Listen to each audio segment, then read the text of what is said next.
The Canoe Fight Creek War 1813. 3 men in a tiny canoe faced 9 heavily armed warriors on the raging Alabama River. The year is 1813, and the next few moments will determine not just their fate, but the course of the bloody Creek War itself. The odds seem impossible, yet what transpires next will become one of the most extraordinary battles in American frontier history. Welcome to Native Legends and History. Stories like and subscribe to uncover forgotten tales that shaped America, and hit the notification bell to never miss an episode of raw courage and untold heroism. The Alabama River region in November 1813 stood at a tipping point. The settlers, reeling from one of the war's darkest chapters, the Fort Mims massacre barely 2 months earlier, were finally beginning to push back against their Creek adversaries. That August day had seen over 500 soldiers, women and children brutally slaughtered, a tragedy that would forever haunt the territory. But now the tide was slowly turning. Before the famous Canoe Fight, blood had already stained these lands as settlers ventured from their fortified sanctuaries, desperately trying to harvest their crops, while Creek warriors watched from the shadows. In these tense October days, a series of brutal skirmishes set the stage for the legendary river battle. 3 white settlers, alongside a skilled black navigator named Caesar, would soon face 9 Creek warriors in a death-defying struggle on the open water. But first, we must understand the violence that preceded this extraordinary encounter. The story begins with the Bashy skirmish, a deadly engagement that showcased the Creek warriors' lethal expertise in guerrilla warfare. Colonel William McGrew, leading a contingent of 25 mounted men, had ventured up the river into the Bluff neighborhood. Their mission was to investigate Indian raids on the abandoned plantations that dotted the landscape, homesteads left vulnerable in the chaos of war. As McGrew's party approached a modest stream called Bashy, which merged with the Tombigbee River, just north of Woods Bluff, they rode straight into a masterfully laid trap. The Creek warriors, masters of forest warfare, had chosen their ambush point with deadly precision. The first sign of the impending attack came in a deceptively simple form: a turkey tail raised above a fallen log, a silent signal that would unleash devastation. In the next heartbeat, the morning exploded into chaos. Creek marksmen, perfectly concealed in their positions, opened fire with devastating accuracy. Colonel McGrew, a veteran of the Burnt Corn engagement, was the first to fall tumbling lifeless from his saddle. Edmund Miles followed him into death. Moments later, Jesse Griffin's body jerked violently as enemy fire found its mark, his wounds severe but not immediately fatal. McGrew's men returned fire, their shots echoing through the trees, but they were shooting at shadows. The Creek warriors had positioned themselves perfectly, using the natural cover to deadly advantage. The mounted settlers, exposed on their horses, found themselves in an impossible position. As they retreated in disarray, 3 men were unaccounted for. Edmund Miles, already confirmed dead, and the Griffin twins, Jesse and David. These brothers, identical in appearance and inseparable in life, few could have predicted how their story would unfold, or how their actions would ripple through the events to come. The morning of the ambush, Jesse Griffin was gripped by an inexplicable sense of danger. He turned to his twin David in their quarters and made a pact that would prove fateful. They would stand together no matter what came, as they had entered the world together. If death found them this day, they would face it side by side. The twins loaded their weapons with extra care that morning, each checking the other's equipment, as they had done countless times before. When Creek warriors opened fire from their hidden positions, Jesse took a bullet through his thigh. The shot shattered both muscle and bone, sending him crashing to the ground as McGrew's men scattered for cover. Through the chaos of gunfire and shouts, David heard his brother's cry. Without hesitation, he turned his horse back, dismounted under heavy fire, and dragged Jesse behind a fallen oak tree.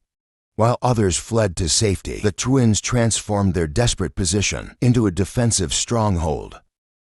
Jesse, propped against the log, despite his wounded leg, handled the reloading of both weapons. His fingers moved with practiced efficiency. Even as blood soaked through his clothing, David maintained a steady stream of fire. On approaching warriors, his aim deadly, accurate as he picked off any creek, brave, bold enough to break cover. When David's ammunition ran low, Jesse would take over the shooting while his brother reloaded. Through this coordinated effort, they reportedly killed 7 Creek warriors, their precise shooting making each bullet count, as their ammunition steadily dwindled. The twins communicated without words, reading each other's movements instinctively. When Creek warriors attempted to flank their position from the west, Jesse spotted the movement and shifted his fire without David having to say a word. When warriors tried rushing their position during reloading, David met them with devastating accuracy. For nearly an hour, they held their ground against waves of attacks. Through the gun smoke and chaos, retreating soldiers caught their final glimpse of David. Despite a broken limb sustained in the fight, his right leg shattered by a Creek bullet, he remained upright, braced against a tree trunk. His movements were deliberate and controlled as he reloaded his weapon, eyes scanning the tree line for threats. Even as enemy fire intensified around their position, Jesse lay beside him, still feeding ammunition despite his grave wound. When General Claiborne's forces searched the battlefield days later, they found a scene that told of fierce resistance. Spent cartridges littered the ground around the fallen oak. 7 Creek warriors lay dead within 50 yards of the twins' position. David's gun lay broken, the breech separated from its barrel, likely from a direct hit. But his body was nowhere to be found. Tracks and signs in the blood-soaked earth suggested intense, close-quarter fighting in the final moments. His son William, then an infant at Woods Bluff, would grow up hearing various accounts from survivors. But one fact remained constant. His father's body vanished without trace from a battlefield that bore testament to his extraordinary last stand. Colonel McGrew's horse appeared alone at St. Stephen's the next morning, having traveled 30 miles from the ambush site. Blood stained its saddle and flanks, and one pistol holster hung empty, silent evidence of its rider's fate. Search parties under Claiborne's command recovered and buried the bodies of Colonel McGrew, Edmund Miles, and Jesse Griffin. They were laid to rest with full military honors 5 miles east of Woods Bluff, near what would become the Linden and Coffeyville Road. Jesse's wounds told of his determination. Despite the initial shot to his thigh, he had sustained 2 more bullets before the end, yet never abandoned his position. General Claiborne launched an immediate response to the ambush, crossing from St. Stephen's with a substantial force to conduct operations throughout the Woods Bluff and Bashy region. His men encountered heavy resistance at every turn. Creek warriors employed the same guerrilla tactics that had proved so effective at Bashy Creek, striking from concealed positions before melting away into the dense forest. Captain William Bradbury, a veteran of the Burnt Corn battle, known for his aggressive pursuit of Creek war parties, took fatal wounds 2 miles above the Louis Mitchell Place, along the old Coffeyville and Woods Bluff River Road. 3 of his men died trying to drag him to safety. The violence escalated through September and October 1813. Creek war parties, emboldened by their success at Bashy Creek, intensified their raids on isolated settlements and forts. They struck with precision, targeting supply lines and outlying farms. Claiborne's forces established a temporary base at Jackson below St. Stephen's on the river's east side in the Pine Level area. From this position, they attempted to protect settler communities while awaiting General Flournoy's authorization to advance deeper into Creek territory. The waiting proved costly. Each day brought new reports of burned homesteads and settler casualties.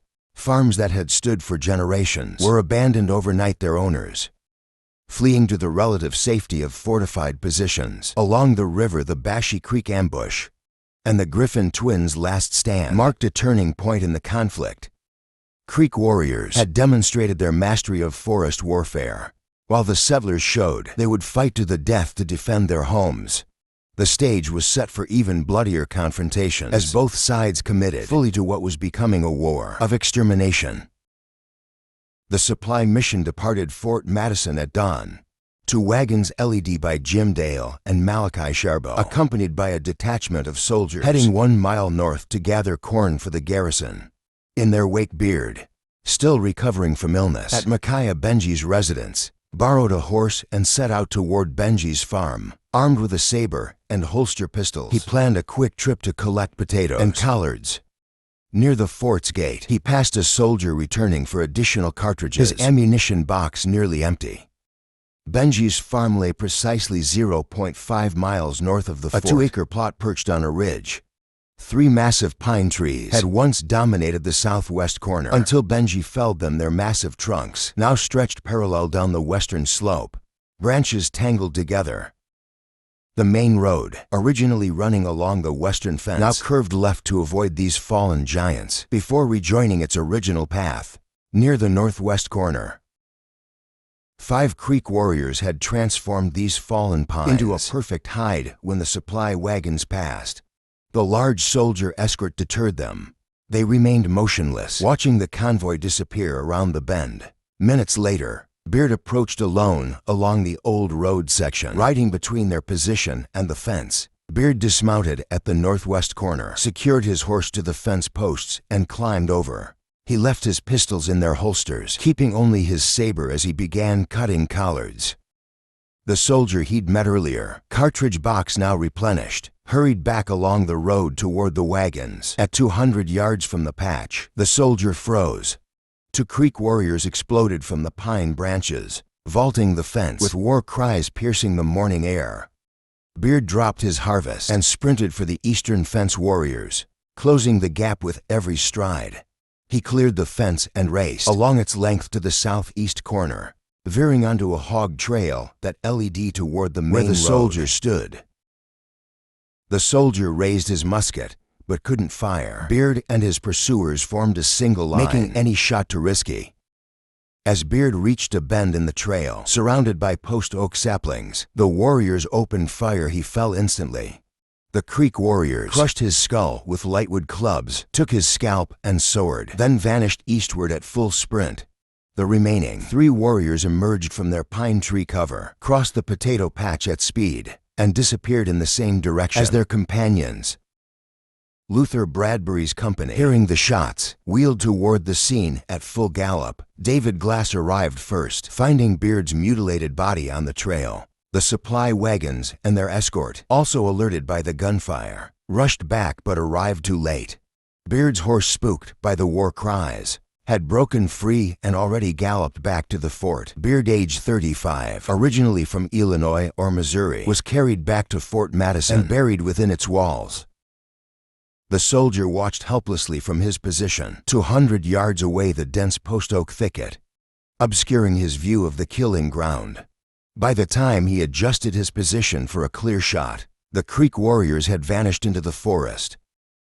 Through gaps in the foliage, he glimpsed 3 more warriors emerge from their hideout in the fallen pines, sprinting across the potato patch to join their companions. Lieutenant Bradbury's patrol, barely outside Fort Madison's gates when the shots rang out, wheeled their horses and thundered toward the scene. David Glass pushed his mount hardest, arriving first to find Beard's body on the bloodstained trail.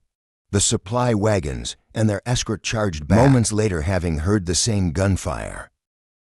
After collecting the soldiers' detailed account, Bradbury led his troops east in pursuit of the Creek warriors. Despite an extensive search, they found no trace of the raiders, who had melted into familiar territory. The patrol returned only with Beard's corpse, loading it onto a wagon for transport back to Fort Madison, where they interred him within the fort's walls. His riderless horse, having broken free at the first war cry, had already made its way back to safety.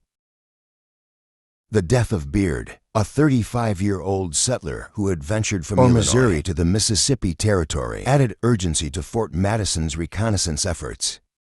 Patrols of soldiers and citizens regularly ventured out, some seeking intelligence on Creek movements, others drawn by the dangerous allure of frontier warfare. In early November, the most ambitious of these expeditions departed Fort Madison under Tandy Walker, a former government blacksmith from St. Stephen's. His three-man party included George Foster, renowned for his tracking skills, and Evans, a fearless quadroon hunter. They crossed the Alabama River and pushed deep into contested territory, advancing to James Cornell's destroyed homestead. At Burnt Corn Spring, Evans dismounted at the outskirts, leaving his horse with his companions. Moving silently through the undergrowth, he spotted a solitary Creek warrior digging potatoes in a nearby field. Evans took careful aim, fired a single shot, then advanced to claim his victim's scalp. A thorough search of the area revealed an abandoned Creek camp on the field's far side, its occupants scattered by Evans's gunshot. Gathering what supplies they could carry, the three scouts rode hard for the Alabama River. At Sizemore's abandoned settlement, they discovered a field of corn approaching harvest and grass suitable for grazing. Despite numerous fresh moccasin prints and other signs of Creek activity in the area, exhaustion and their horses' needs compelled them to make camp. They advanced a short distance into the field, lit a small fire against the November chill, and settled in for the night. During the dark hours, Foster jolted awake, shaken by what he described as a prophetic dream.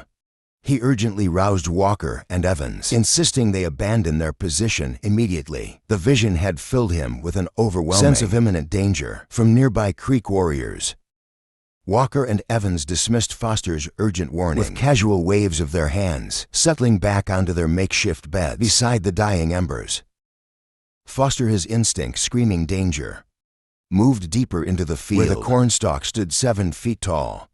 He found a depression in the ground, amidst the high grass 100 yards from his companions, and positioned himself where he could observe both the tree line and his friend's campsite. At first light, the attack came with devastating precision. 5 or 6 muzzle flashes illuminated the pre-dawn shadows as Creek warriors opened fire from multiple positions. Foster watched in horror as Evans's body jerked violently from the impact of multiple rounds. The initial volley was followed immediately by the thunder of feet as warriors armed with knives rushed the campsite from 3 directions. Foster took advantage of the chaos to slip into the cane brake, pushing through the dense vegetation that stood twice his height. Behind him, he heard the sounds of pursuit and combat fade as he forced his way through the thick growth for over 2 miles. At the river, he plunged into the cold water, letting the current carry him downstream, away from any searching party, before swimming across to safety.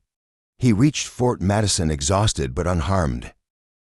2 days of tense waiting followed at the fort. Then at midday, sentries spotted a figure stumbling through the trees. It was Tandy Walker, barely conscious and grievously wounded. 3 bullets had shattered his right arm, rendering it useless. Another shot had struck with such force that it dented the butcher knife in his belt, leaving his entire left side a mass of dark bruising. His clothes were stiff with dried blood, and 48 hours of exposure had left him feverish. Once treated by the fort's surgeon, Walker provided a detailed account of the ambush. The Creek warriors had positioned themselves in a semicircle around the camp during the night, waiting for the exact moment when darkness began yielding to dawn. Their first volley killed Evans instantly. Walker, despite being hit multiple times, managed to leap to his feet. His years as a government blacksmith had given him tremendous strength and stamina, which he now used to sprint through the 8-foot-high corn stalks and dense grass. The Creek warriors pursued him in groups of 2 and 3, but Walker's renowned speed, he had once outrun a mounted patrol over a quarter-mile distance, allowed him to stay ahead of them. He reached the cane brake 400 yards ahead of his closest pursuers. There he crawled deep into the vegetation, using years of frontier experience to cover his tracks. For over 6 hours, Walker remained motionless as Creek search parties methodically combed the area. Multiple times, they passed within arm's reach of his position. He could hear their discussions in Cree and English as they tried to track his path. The search intensified when they found drops of his blood on broken cane stalks. Finally, a distinctive signal blast on a powder charger echoed through the cane brake. 3 short bursts followed by a long one, calling off the search parties. Walker waited an additional 4 hours after the last sounds of searching ceased. Darkness brought new challenges. His wounds had stiffened, fever set in, and he had lost significant blood. At the river's edge he spent 2 hours, gathering and lashing together enough cane stalks to support his weight. With only his left arm functioning, he clung to the makeshift raft and used his legs to propel himself across the Alabama River's swift current. The journey to Fort Madison became an ordeal of endurance. Walker crawled when he could no longer walk, navigating by the stars through familiar territory that now seemed alien in his fevered state. Every movement sent fresh waves of pain through his shattered arm. He would later recall stopping more than 20 times when unconsciousness threatened to overwhelm him. The final mile to the fort took him over 3 hours to cover. The official report recorded the date as November 5, 1813. The incident highlighted the increasingly brutal nature of the frontier conflict. Creek warriors had perfected the tactics of ambush and pursuit, combining traditional woodland skills with captured firearms and an intimate knowledge of the territory. They could strike without warning, inflict maximum casualties, and vanish before retaliation arrived. Their raids targeted not just military patrols, but also isolated homesteads where they took scalps, prisoners, and any useful supplies before disappearing into the vast wilderness. Yet, history had demonstrated that in direct confrontations, determined settlers could match and overcome the Creek warriors' considerable fighting prowess. One of the most famous examples had occurred generations earlier on the Atlantic coast when Captain Miles Standish and 3 Plymouth comrades confronted for powerful Indian chiefs, Peaksett and 2 others, who had orchestrated a complex conspiracy to obliterate Weston's colony before launching a larger assault on the Plymouth settlement. Standish employed sophisticated counterintelligence tactics, infiltrating the Indian camp under the guise of routine trade. He patiently cultivated relationships while gathering intelligence, waiting for the perfect opportunity to strike. That moment arrived when all 4 conspirators gathered in a single cabin, believing themselves safe among what they thought were unsuspecting victims. Standish and his men secured the door from inside, deliberately trapping themselves in close quarters with the chiefs. The friendly Indian Habermas stood as witness when the confined space exploded into savage, hand-to-hand combat. No war cries or shouts disturbed the violent encounter, only the impact of traded blows, the crash of bodies against walls, and the labored breathing of men locked in a desperate struggle for survival. The brutal combat in the confined cabin reached its savage conclusion. Each Plymouth fighter overcame his opponent through superior combat skill and determination. Captain Standish himself squared off against the massive Peaksett, a warrior who had previously mocked the captain's small stature, boasting of his own strength and courage. Despite the physical mismatch, Standish's military experience proved decisive as he brought down his formidable opponent. Within moments, all 4 Indian chiefs lay dead, while their Plymouth opponents stood victorious. This confined battle of 4 against 4 would find its parallel in an even more dramatic confrontation on the Alabama River, though here the odds would prove far more lopsided, with 3 settlers facing 9 Creek warriors in a fight that would test the limits of human courage. The setup for this legendary encounter began in November 1813 as hostile Creek war parties intensified their raids on Alabama River settlements, foraging for supplies and striking vulnerable targets. Captain Dale, determined to push the raiders east of the river, secured permission from Colonel Carson at Fort Madison to mount an offensive operation. Dale assembled a substantial force, 30 Mississippi volunteers under Lieutenant Montgomery, combined with 40 Clark County militia led by Lieutenant G.W. Creek.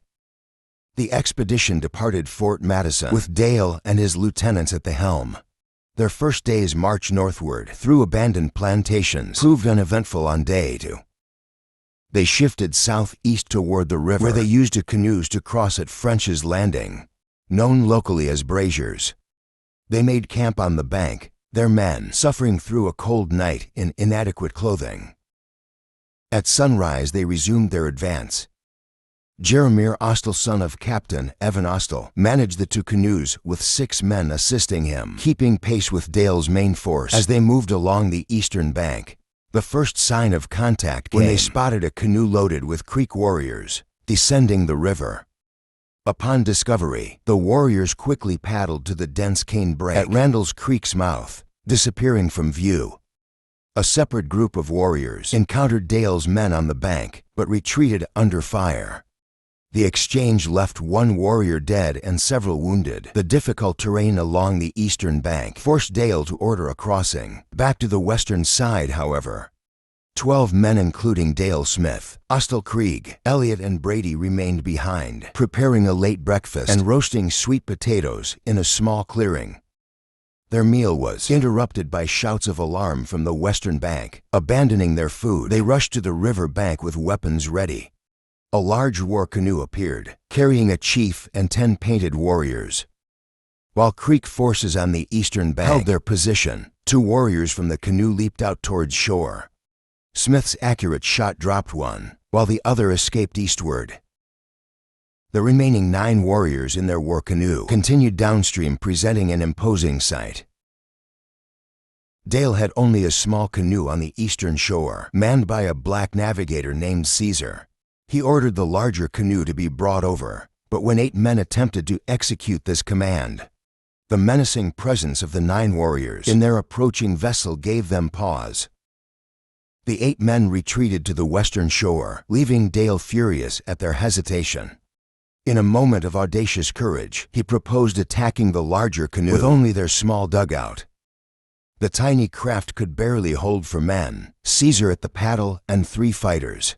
Without hesitation, Dale stepped into the unstable vessel, followed by Smith and Austin, who took position in the precarious prow. The size difference between the vessels was staggering. The settlers' dugout barely kept them above water, while the Creek warriors' war canoe could accommodate 11 or more men. Every movement risked capsizing their craft, while the Creek warriors stood stable in their larger vessel. The 9 warriors maintained their positions, weapons ready, watching the smaller craft approach. At Dale's command, Caesar's powerful strokes drove their dugout straight toward the war canoe. The 3 Americans raised their weapons for an opening volley, but disaster struck. Only 1 gun fired its shot, having little effect. The other 2 weapons priming had been dampened by river spray. They were now committed to close quarters combat with virtually no firepower. The date was November 12th, a pivotal moment in the Alabama frontier conflict.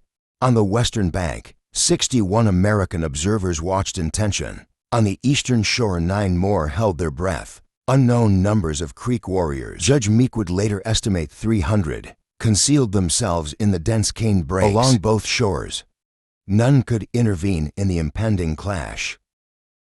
The final approach became a moment of excruciating suspense. All still just 19 years old, stood in the prow watching for the first sign of attack. The Creek chief broke the tension, shouting in English now for it, "Big Sam." As the dugout's prow touched the larger canoe, the chief's rifle swung down like a club, crashing into Austell's skull. Somehow, the young frontiersman survived the devastating blow. Dale and Smith exploded into action. They lunged forward, wielding their rifles as clubs, striking the chief with coordinated blows that sent him crumpling into his own vessel. His challenge proved to be his final words.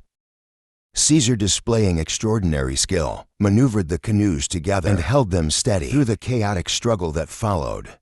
The battle transformed into a brutal, close-quarters melee. Austell, recovering from the chief's strike with remarkable resilience, rejoined the fight. A Creek warrior's warclaw caught him, knocking him down again. But Dale's intervention saved him once more. Austell snatched a war club from his attacker's grasp and used it to hurl the warrior into the river. Smith engaged multiple opponents simultaneously, his rifle but crushing bone with each swing. Dale moved through the larger canoe like a whirlwind of destruction, his superior strength and combat experience proving decisive. The Creek warriors fought with equal ferocity, but the confined space of their canoe now worked against them, preventing them from bringing their superior numbers to bear effectively. The combat ended as suddenly as it began. 8 Creek warriors lay dead in their vessel, their bodies soon committed to the Alabama's flowing waters. A 9th warrior struck by Austell's captured war club. had already disappeared into the current. The three Americans stood triumphant in the blood-spattered war canoe, their smaller craft still lashed alongside, with Caesar maintaining his steady grip on both vessels throughout the entire engagement. The individual contributions of Dale, Smith, and Austin became impossible to separate in the chaos of combat, but their collective victory against overwhelming odds would enter frontier legend. Through a combination of desperation, skill, and sheer audacity, 3 frontier fighters and 1 skilled navigator had overcome 9 experienced Creek warriors in their own element. Like the legendary trio of ancient Rome, Horatius, Lartius, and Herminius, who defended the bridge against overwhelming odds, the 3 American frontiersmen carved their names into history through shared courage and martial prowess. Their physical attributes and fighting capabilities proved decisive in the close-quarters combat of the canoe battle. Samuel Dale, the eldest at 41 years of age, cut an imposing figure. Standing 6 feet 2 inches tall and weighing a solid 190 pounds, his frame showed the results of years of frontier life. His muscular build carried no excess weight. Honed by constant activity and the demands of wilderness survival, Dale's physical presence matched his natural leadership abilities, making him an intimidating opponent in close combat. James Smith, at 25 years old, represented the prime of frontier manhood. Though shorter than Dale at 5 feet 8 inches, his 165-pound frame was perfectly proportioned. His stocky, powerful build, combined with natural agility, made him especially dangerous in the confined space of the canoe battle. His Georgia upbringing and pioneer experience in the river region had prepared him well for the demands of frontier warfare. Jeremiah Austell, remarkably mature for his 19 years, stood an impressive 6 feet 2/4 inches tall. His 175-pound frame featured whipcord without muscles, an ounce of surplus flesh. The sinewy build characteristic of young frontiersmen allowed him to maintain both strength and agility. During extended combat, his youth brought vitality, while his frontier upbringing provided the necessary combat skills. These fighters possessed the same physical advantages that had served ancient heroes and medieval knights. Bodies trained through practical labor rather than formal exercise, their muscles were hardened by the daily tasks of frontier life, clearing land, building fortifications, and constant travel through difficult terrain. A group of 40 or 50 such men, unleashed on the deck of a British warship under commanders like John Paul Jones or Commodore Perry, would have been a nearly unstoppable force. After the battle, they used the captured war canoe to ferry their 9 companions across from the eastern bank. The entire party proceeded upriver to Cornell's Ferry, searching for additional Creek warriors, before returning to Fort Madison that night. Of the original 11 warriors first spotted in the canoe, only 1 had escaped the Americans' deadly efficiency. The aftermath of the battle took these men in different directions. James Smith, though his role in the canoe fight was crucial, left the least historical footprint. Born in Georgia, he embodied the brave and daring spirit of frontier settlers. After making his mark in the river region, he relocated to East Mississippi, where he eventually died, his full story largely untold. Samuel Dale's life, by contrast, is extensively documented. Born in Virginia in 1772, his path to frontier legend began in 1784 when his family moved to Georgia, settling near Creek territory. Early hardship forged his character when both parents died, leaving him responsible for 7 younger siblings. He adapted by becoming an Indian trader, then a guide for settler families moving to the river territories. Dale's military prowess translated into political influence. In 1816, he helped shape the territory's future as a convention member. By 1817, he served in the Alabama Territorial Assembly, representing Monroe County, which then extended west of the Alabama River to the watershed. His reputation led to appointment on the 1824 committee welcoming General Lafayette to Alabama's capital. The state legislature recognized his contributions by granting him the rank of brigadier general. His expertise in frontier relations resulted in his 1830 appointment as a federal commissioner overseeing Choctaw removal.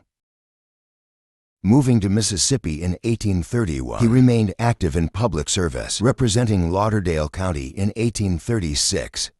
Dale's remarkable life journey ended at Daleville, Mississippi in May 1841, leaving behind a legacy that helped shape the American frontier. Dale often attributed his survival through countless dangers to an unwavering faith in divine providence. But among the legendary figures of the Creek War, Jeremiah Austell, later known as Major Austell, carved out his own remarkable path through American frontier history. Born in South Carolina in 1794, Austell's early years provided unique preparation for his future role. He spent his formative years among the Cherokee people, absorbing their customs, trading practices, and warrior traditions. At age 18, he and his family relocated to the Mississippi Territory, where he would soon make his mark in the Creek War. After distinguishing himself in the conflict, Austell transitioned into civilian life with characteristic adaptability. He secured a position as clerk at St. Stephen's, working in the mercantile establishment of his uncle, Colonel David Files, who served as quartermaster of the Army. Following his uncle's death in 1820, Austell stepped into public service as deputy marshal. His career continued to flourish in Mobile, where he served as both clerk of the court and city warden. His natural leadership and administrative abilities led to his election as representative in the state legislature. In 1820, for drawing on his extensive experience in trade and administration, Austell established himself as a commission merchant. The enterprise prospered for 13 years, until the devastating financial crash of 1837. At its peak, his business served 400 customers. But the economic collapse left him with staggering losses of $170,000. Austell had based his business practices on principles learned during his years among the Cherokees, expecting the same level of honor and straightforward dealing he had experienced in Indian trade. The harsh reality of white settlers' different business ethics proved a costly lesson. In 1840, Austell purchased the Tombigbee River Plantation near Fort Kearny. By 1844, he established his permanent residence in the pine-covered uplands 2 miles from the river. The choice of location near Fort Kearny held special significance, tied to a romantic chapter in his life. The story began on a fateful night in 1813 when Austell, serving as bearer of dispatches to General Claiborne, arrived at Fort Kearny. John Eads opened the fort's gate, accompanied by his 8-year-old daughter. The dark-eyed girl observed the tall young messenger, who shared their evening meal before continuing his dangerous mission. Years later, their paths crossed again at St. Stephen's Academy, where Austell, then a young clerk, found himself drawn to the girl who had grown into a striking young woman. Fate initially led him in a different direction. Marriage to another woman followed, but ended in tragedy with her death, leaving no children. When Austell later encountered his first love again, the girl from Fort Kearny who had captured his imagination years before, they realized their deep connection had endured. Their marriage proved lasting, producing 2 sons and 3 daughters. I still possessed an unusual sensitivity to premonition and spiritual impressions. In 1818, while recuperating in New York City from a devastating bout of yellow fever that had reduced his weight from 180 to 96 pounds, he experienced an overwhelming sense that his father had died. He immediately undertook the arduous 23-day journey home, considered remarkably swift for the time, only to confirm his presentiment was accurate. Throughout his life, Austell demonstrated the same decisive character that had served him in the Canoe Fight. Whether in military action, business ventures, public service, or personal relationships, he approached challenges with unwavering determination. His experiences among both Native Americans and settlers gave him unique insight into both cultures, though the harsh realities of frontier development sometimes conflicted with the principles he had learned in his youth. Austell's strange sensitivity to significant events manifested once more in 1841. While living at Cottage Hill near Mobile, he experienced a vivid vision. At 3 o'clock in the morning, a mysterious figure appeared to him announcing, "Dale is dead. He died this morning at 3 o'clock." Days later, a letter arrived from an unknown correspondent containing those exact words. After years managing his plantation, Major Jeremiah Austell passed away on December 8, 1879. At age 86, his death marked the close of an era, leaving behind a legacy of honor, service, and unwavering patriotism on Alabama soil. The canoe fight stands as one of the most extraordinary engagements in frontier warfare, not just 3 against 9, but truly 4 against 9, when we acknowledge Caesar's crucial role in steering and stabilizing the boats throughout the deadly struggle. The traditional narrative of settler superiority in hand-to-hand combat deserves scrutiny, as many untold stories likely ended differently, their witnesses unable to record their tales. Thanks for watching Native Legends and History. Stories brings you authentic accounts, drawn directly from historical documents. Like, subscribe, and join us in uncovering the raw, unvarnished stories that shaped America.